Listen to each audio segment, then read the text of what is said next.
Hey there, Hillsiders. I wanted to share something with you that came up in a discussion from our Monday lunch Zoom Bible study.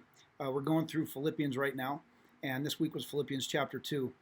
And the beginning of the chapter talks about really the first 10 verses are some of the best encouragements for Christ followers. And really, it talks about we have the ultimate example to follow in Christ Jesus, who had every right in the world to insist on his being God and his insist on all the rights and privileges that would come from that. But instead, he chose to be obedient to his Father and to consider others and really to lay down his life, even to the point of being obedient even unto death. And then God exalted him. But the instruction at the beginning of the chapter talks about, don't be conceited, don't be selfish, think of others, take into consideration their needs. And we can think, of course, I already do that. That's really basic Christianity. And I would agree with you that that is basic Christianity.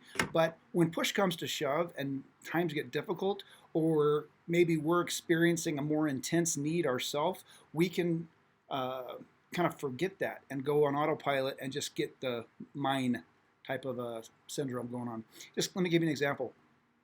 A few years ago, we had a mission team that went to Rosarito Beach to visit our friends, the Godwins at Hope Chapel, Rosarito. And every morning our team would make breakfast together in the kitchen and then buffet style eat together and then go take on whatever our projects were for the day.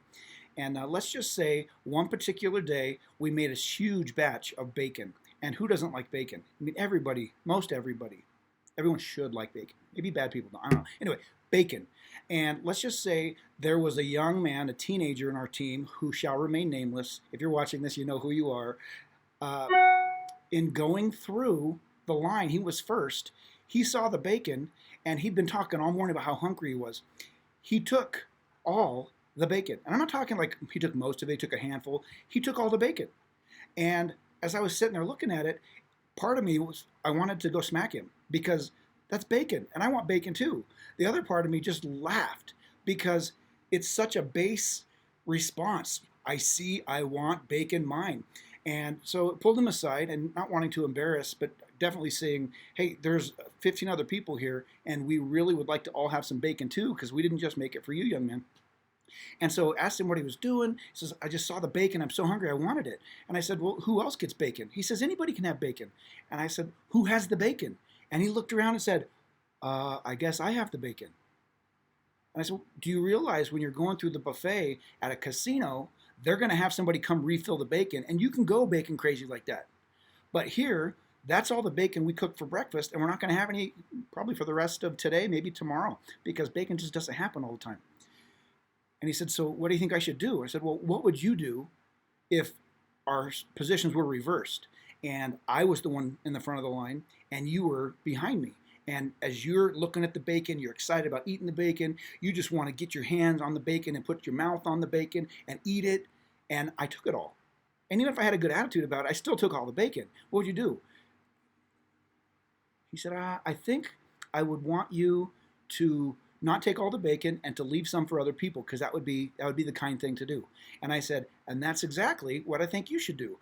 Think about what other people might need, and don't just think of yourself. Even if you're in a point of need yourself, don't just think about yourself, but think about others and what they may need as well.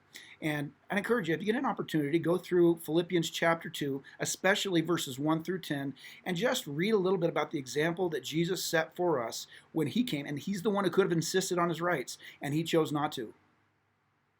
Praying for you, looking forward to spending time with you. We've got all sorts of fun and joy and good times together coming up. Don't know exactly when they're going to happen, but we are looking forward to them happening. If you're interested in getting in on my Zoom Bible study or on any of the other Zoom Bible studies that are happening, please don't hesitate to contact the church phone, or you can also email, church email, web@hillside4.org. Anyway, God bless you. Have a great rest of your day. And if you're not craving bacon at the end of this, I don't even know what to say.